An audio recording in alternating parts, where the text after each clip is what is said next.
అందరికీ జై భీమ్. నేను Rajesh Mahasena. Welcome to Mahasena media.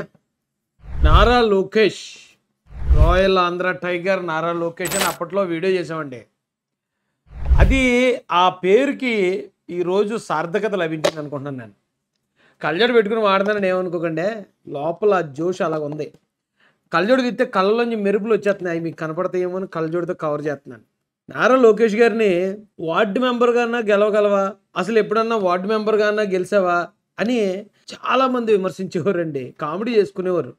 ఆ రాయల్ ఆంధ్ర టైగర్ అనే మాట మేము ఎందుకు చెప్పాము కానీ కోట్టే మళ్ళీ పులి పంజా తగిలినట్టే ఉందండి. 91,000 ఓట్ల మెజారిటీ. బాబా బాబా బాబా, అసలు ఆయన ఎప్పుడైనా ఆ నియోజకవర్గంలో తిరిగాడా అన్నట్టు ఉంది. నాకు తెలిసి మంగళగిరి నియోజకవర్గంలో ఆయన ఎప్పుడు తిరిగినట్టే లేడు. ఎంత పెద్ద పాపులారిటీతో 151 సీట్లతో ముఖ్యమంత్రిగా ఉన్న జగన్మోహన్ రెడ్డి గారికే కేవలం 61,000 ఓట్ల మెజారిటీ, కేవలం 61,000. కానీ ఇన్ని అవమానాలు, ఇన్ని ఆరోపణలు, లేకపోతే ఇన్ని విమర్శలు పడి అప్పుడు కూడా సింహంలా నిలబడిన నారా లోకేష్ గారికి 91,000 మెజారిటీ.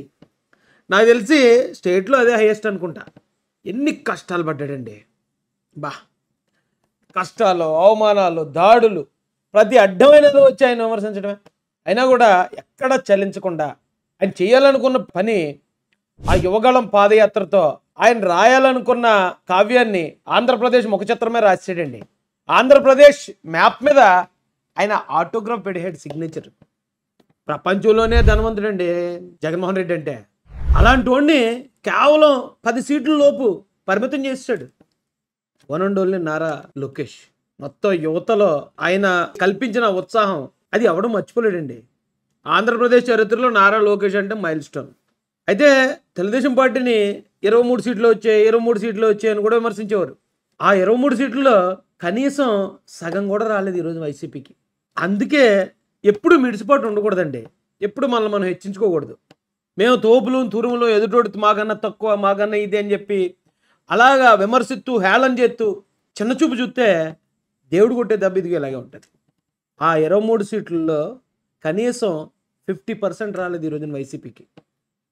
దయచేసి ఇప్పటికన్నా మార్పు రావాలి. ఎవరిని కూడా అండర్ ఎస్టిమేట్ చేయకండి. Don't judge A book by its cover. కానీ ఆ రెడ్ బుక్ ఉంది చూసారా, దాని కవర్ చూసినా, లోపలికి వెళ్ళి మ్యాటర్ చూసినా అది వేరే లెవెల్లో ఉంటుందండి. మొత్తానికి రాష్ట్ర ముఖ చిత్రాన్ని మార్చేశారండి నారా లోకేష్ గారు.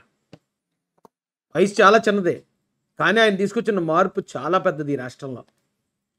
ఈ రోజున 144 సీట్లు పోటీ చేస్తే దానిలో దాదాపుగా 136 సీట్ల దాకా తెలుగుదేశం పార్టీని నెగ్గేసే పరిస్థితి. దానిలో నారా లోకేష్ గారి పాత్ర తెలుగుదేశం కార్యకర్తలు ఎవరు మర్చిపోరండి, ఆంధ్రప్రదేశ్ ప్రజలు ఎవ్వరూ మర్చిపోరు. చిన్నోడే కానీ ఏం స్ట్రోక్ కొట్టాడండి. జై నారా లోకేష్. లోకేష్ అన్న నాయకత్వం వర్ధిల్లాలంతే. ఎవడేమంటే అనుకోండి, ఆయన కష్టపడ్డాడు, ఆయన ఎదురు నిలబడ్డాడు, ఎదుర్కొన్నాడు. ఎలాంటి కష్టాలు, తల్లిని అవమానించిన, భార్యను అవమానించిన, తండ్రిని అవమానించిన, తండ్రిని జైల్లో పెట్టినా ఎవడు తట్టుకుని నిలబడగలడు? అలా తట్టుకుని నిలబడ్డాడు. ఈ రాష్ట్రాన్ని కూడా నిలబెట్టాడు. ఈవేళ నారా లోకేష్ గారి నాయకత్వం వర్ధిల్లాలి. జై భీమ్, జై భారత్, జై జై మహాసేన.